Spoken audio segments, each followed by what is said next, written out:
In this video, we'll be building something electrifying. Hey everybody, it's Adrian from Zanza's Toys, back with another marvelous mechanical miniature. And this time, it's a Tesla coil with real arcing action. So there's a little dial back here, and if I turn that, we'll see electricity spark out of the coil and come back. So let's talk about how I designed this. But before we get into it, please do make sure to go ahead and like and subscribe if you're not already, to keep up to date with all our toy design shenanigans. So let's get to it. Like pretty much everything I make, it started with a drawing in my notebook. This was pretty simple. I just kind of sketched it out and kind of thought about it a bit more. Once I felt like I had a good handle on how it needed to work conceptually, I started by going to FreeCAD. CAD packages like FreeCAD have a lot of constraints, meaning that you can say that a given line should be parallel to another or have a certain angle with respect to another. And if you leave your sketch partially unconstrained, you can actually use it as a way to sort of simulate a mechanism. So that's what I did here, just to kind of get a feel for how it might work. Once I had that as a sort of digital proof of concept, I moved on to actually designing the mechanism for real. So the design went through a few iterations. So here's one of the early versions. It's pretty similar to what I'm going to assemble in a minute. The core idea is the same, in that you turn something here, something turning at the bottom, causes the arcs to extend out and contract back in. But the first one had the arcs kind of hanging from the top. So if we look at the side of the sandwich, the arcs hang from the top and have these gaskets. And that was made it a lot floppier and the mechanism a lot less secure. And then I realized that that was just dumb. I could just turn the whole thing over and let the arcs rest on the bottom, and that would work a lot better. So that plus a few additional changes. I also added some stops here to keep the arcs from going too far in. So that was and then that got me most of the way to the first working version. So here's an early working version, and this is pretty close to the final version, except you'll see that we still have these gaskets there. And the top and the bottom are actually made out of two pieces each. You had to glue these two together, which was awkward. And there were similarly two parts to glue together for the bottom. And I did that to avoid supports, but it actually makes the assembly a lot more fiddly.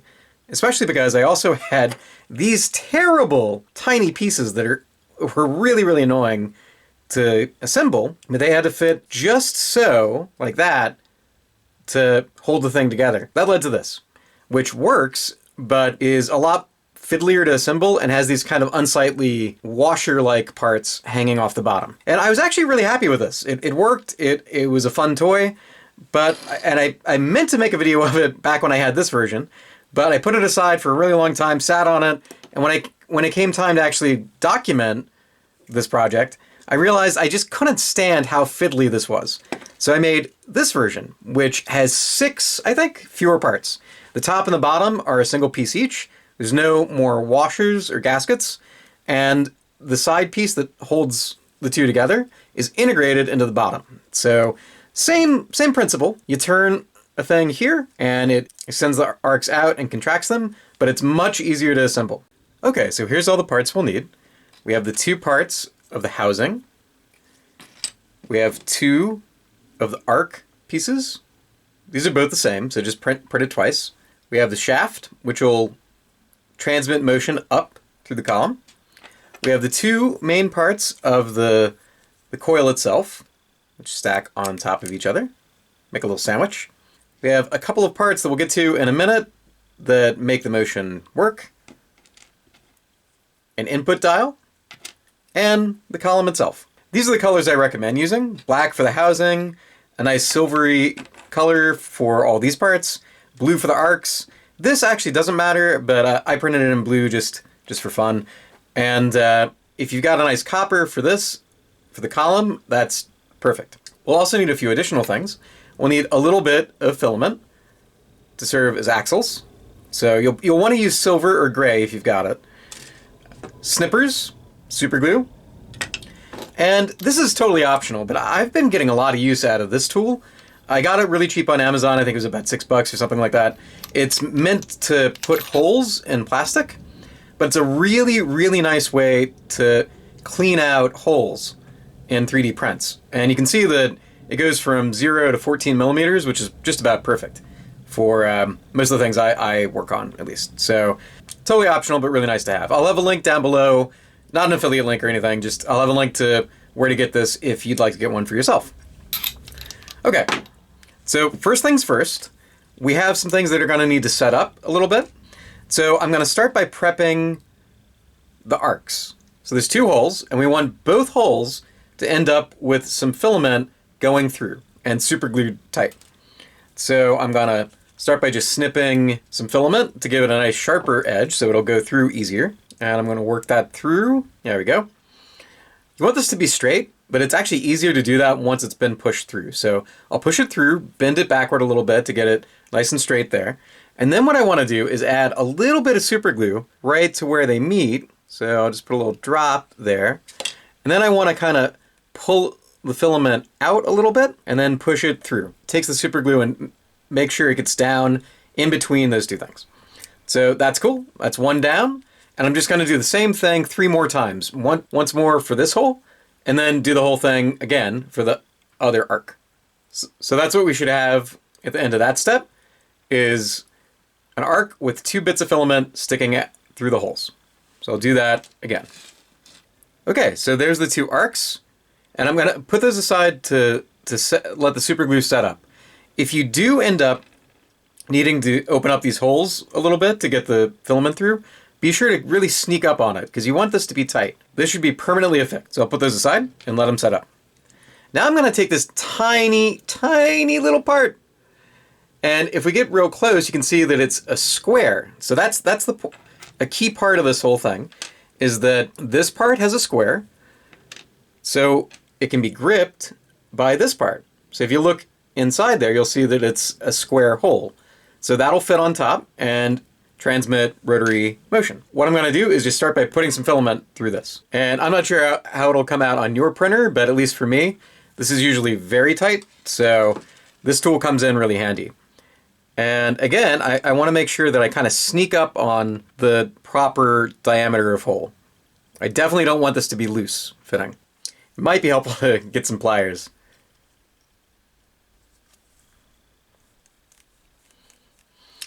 Okay, so that should actually be enough because we don't actually need this to go all the way through, but what I am gonna do is add a little bit of super glue into this hole to make a nice secure bond. And I'll put that aside for a little bit to set up. Okay, so let's talk about how this goes together. So these arcs have 2 axles. One is the one that they turn on, the one that's outermost. So this one is the actual pivot point. And then this one is what gets pushed to make the arc come out or go in. So this external one goes into these holes here and here. But in order to do that, we need to make sure that we cut off half of this internal one. So this is very easy to get wrong. But what you want to do is take one arc and cut off the bottom here, like so. So now that we've cut that off, now we can actually put this arc in. So we can drop it into that hole. There's a little raised part there that keeps the arc from going all the way in. So a little stop for it. And we'll want to do the same thing for this one. We need to cut off half of the interior part. So this exterior needs to go in both. It goes in this hole, like that. But this is the part we need to remove. So easily done. I'll just cut it flush with some snips. There we go.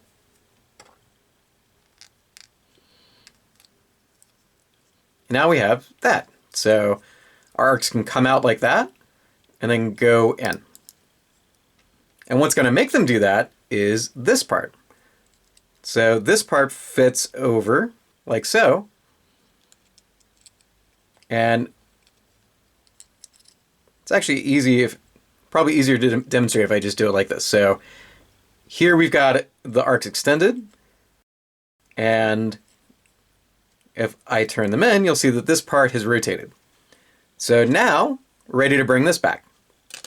So I'm going to take this apart. So I'll take the whole thing apart because I just noticed I forgot to remove the support. So let's get rid of that. I try to have all my designs have as little support as possible, but sometimes it's much easier to just have a little bit of support. Okay, so you'll notice I made sure that this hole was nice and clean, because that should be nice and loose. So all the holes on these two parts are not meant to be tight fitting. They're just meant there to be bearing surfaces for the axles.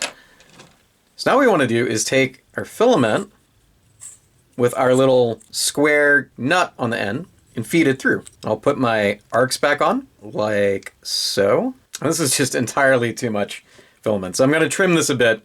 I'll cut it down to the proper size later, but just give yourself an inch or two. Make things a lot easier. Okay, so now I want this to feed in over the filament. And again, this is meant to be a tight fit, so you might have to work it a little bit to get it to go on. I'll sharpen this a little bit to make it go in a little easier. Let's see if we can get it on now.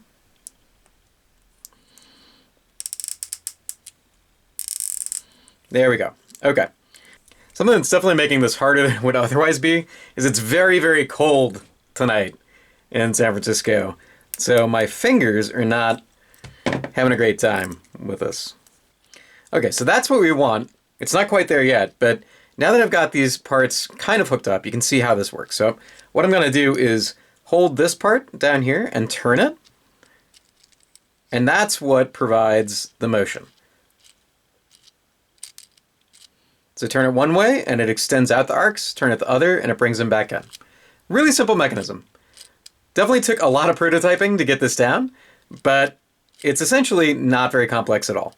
So let's just keep working it. One thing I can do to make life a little easier on myself is trim down these. So you want them sticking up enough so that they definitely go above this push rod, but not too much more than that. So I'll cut those down a little bit. Much easier to work with. And I'm just kind of rotating it around. Actually, I'll just take the arcs off for a minute. And okay. So it took a little fighting, but it's all there now. Now what I do want to do is add a little bit of super glue right here to connect the push rod to the shaft. And as that sets up, I want to make sure I keep rotating this so it glues the rod to the shaft, but doesn't glue it to the bottom here. So let's keep doing that. And you'll notice that this is pretty tight. So the square nut should be just below the bottom here. Okay, now I'll put my arcs back in and just sneak them underneath there. Okay, so now I can barely turn it here, but if I take this rectangular rod, which will be internal, I can stick it on here, and now I've got basically a wrench to turn it with. So now we're starting to see it come together. Hard part's all over. So now what we want to do is add the top on. So to do that, we're just going to stick this through, but we'll need to trim these down, right? So if you look real close, you can see, let's see, let's get a nice angle on it. Point with a sharp thing. That can't go wrong, right? So right here, there's a little lip right there. And that lip is what the top's going to sit on. So we want this axle to go a little bit above that, but not much. So I'm going to trim that down to about there, let's say.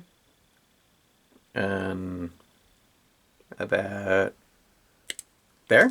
That should do it. Let's see. So now we should be able to just kind of put everything together in a little sandwich. And there we go. So it's not, we do need to glue it, but just want to make sure everything is fit together.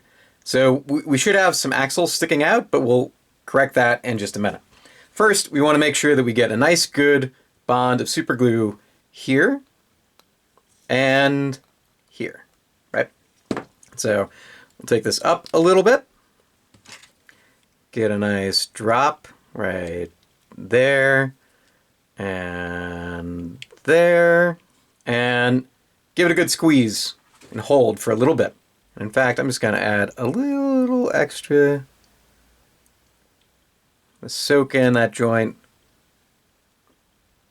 Nice thing about this isn't actually very close to anything that moves. So when you're gluing the top and the bottom together, you don't have to be too worried, unless you use way too much glue, you don't have to be too worried about fouling the mechanism. And I'm just going to use our sortive wrench. Looks like we're good. Okay, so I'm going to set that aside to set up a little bit. There's our arcing Tesla coil top. And now we're really close to done. So next up what we want to do is assemble these parts. So the way that this is going to fit together is the column has sort of almost like the top of a chest rook. That fits into the housing. So you'll see that, let's get some nice contrast here. So if you look at the housing hole, you'll see that there are these lips, right? And those mate with the holes on the column. So those snap together like so. And I'm going to glue that, but since I have it, I'm going to use some nice Bob Smith thicker super glue because it'll, so it's not quite as runny. So if you have thicker super glue, this is a good time to use it. Get some glue in each one of these.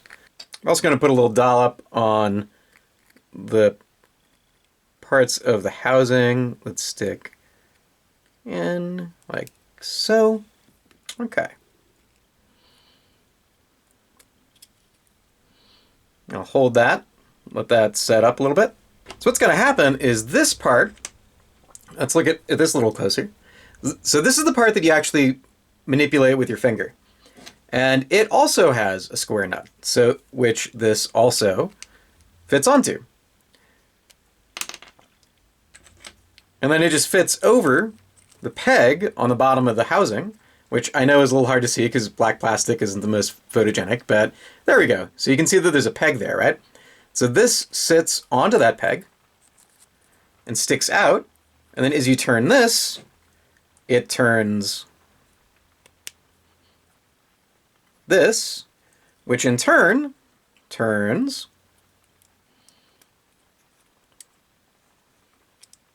that. So this is what it looks like internally. Is like that, right?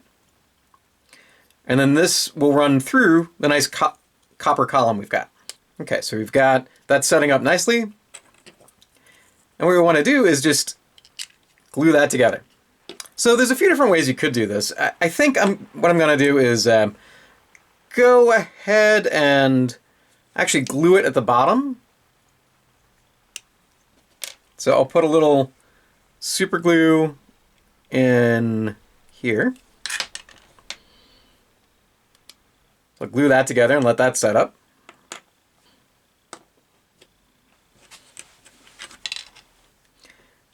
Okay, so I'm not going to glue it up yet because we want to make sure that this gets inside. I'll put it that way so a little more photogenic. So this is going to fit like that. And you'll see that there are pegs that'll help with alignment. So yeah, we just need to put a little super glue around the edges here, and we'll glue that together with this inside, and we'll be ready for the final step. Or final couple steps, I should say.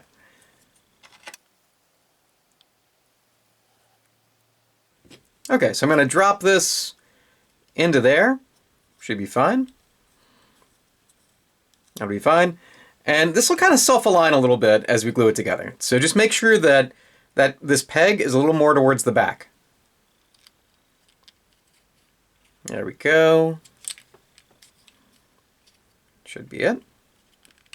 As always, when you're gluing stuff together that has moving parts, it's good to kind of, give the parts a little bit of a, make sure they move a little bit as the glue is setting.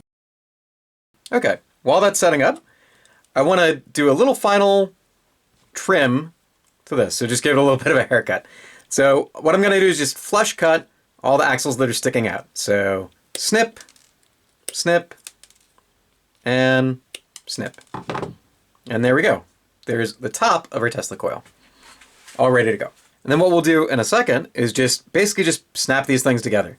I'll put some super glue around the exterior of the copper column so that these hold together, and that'll be pretty much it. We do need to be careful that this square nut fits inside the square hole there. So I'm intentionally not going to glue this central blue shaft to the bottom nut, because I think that's a recipe for disaster. The glue, if I try to do that, glue would be highly likely to get into places it shouldn't be and foul up the mechanism. And it's actually okay, because as long as this is firmly attached to the copper column, and the copper column is firmly attached to the housing, and the housing is attached to itself, which traps this, so there's really no place for this to go.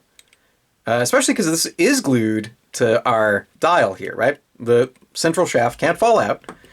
And since it's a square hole and a square peg, it'll definitely turn. So it's actually fine. We'll just glue this part to this part, and this part and the central shaft will just work by virtue of, square peg, square hole. Before we actually do the last step though, it's good to kind of see where we want this to be. So we probably want the arcs to be left to right. Maybe you don't. Maybe you want it forward and back. But it's good to kind of get a feel for that, where it's going to end up, so that when we glue it together, the final version, if you want your arcs going left and right, you want to make sure that you set it up to do that. There we go. Just a little bit of glue and we'll be done. So I'm going to take it apart carefully.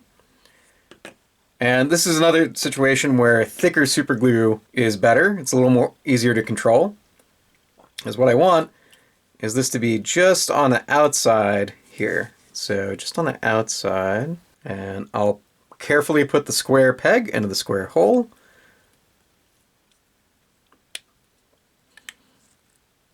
And give everything a good firm squeeze while moving the dial back and forth a little bit, so make sure nothing seizes up.